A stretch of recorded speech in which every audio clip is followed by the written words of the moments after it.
Boundaries do require consistency. So if you are setting boundaries, you have to be firm.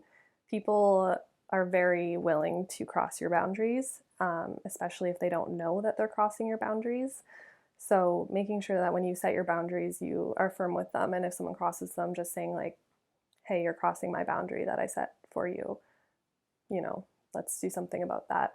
Um, and at the same time, knowing that boundaries are a two-way street. So people might set boundaries with you too, and respecting other people's boundaries, because people sometimes get caught up in my boundaries, and not realize that, okay, maybe I'm crossing someone else's boundaries by setting this boundary. Like, we need to find common ground somehow.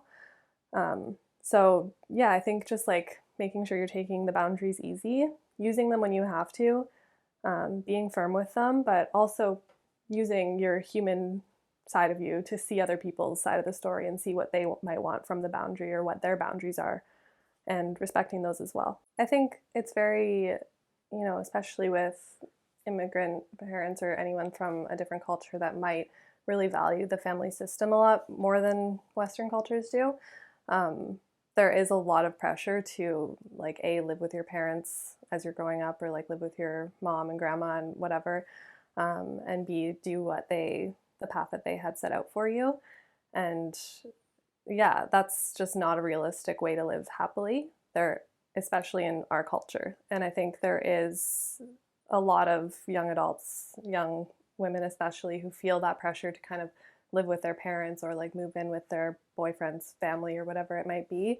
And they're uncomfortable telling their parents they want to do that. And I guess a big part of it is knowing that you can set boundaries without necessarily destroying a relationship, and finding that fine line, like that balance of not just completely shutting someone out, but um, just like showing them what you need from them, and showing them what they might need from you and how it could benefit both of you.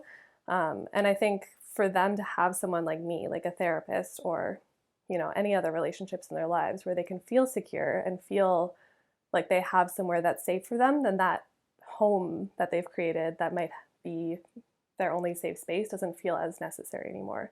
They feel like they're able to leave that or leave that path and still feel comforted and still feel safe and at home, even if they don't necessarily have like mom and dad watching over you all the time. And so I think for people who don't really have a huge support system other than direct family, like a therapist is really, really important to make sure that they can see that a secure connection and a secure attachment can be created in a way that has strict boundaries. Like the therapist client relationship does have boundaries. We're not going to see each other every single day. You can't message me at midnight, that kind of stuff. But, just kind of reminding them that it's possible to have a good relationship with someone that does have boundaries and isn't necessarily that parent relationship that you've felt trapped in for so long.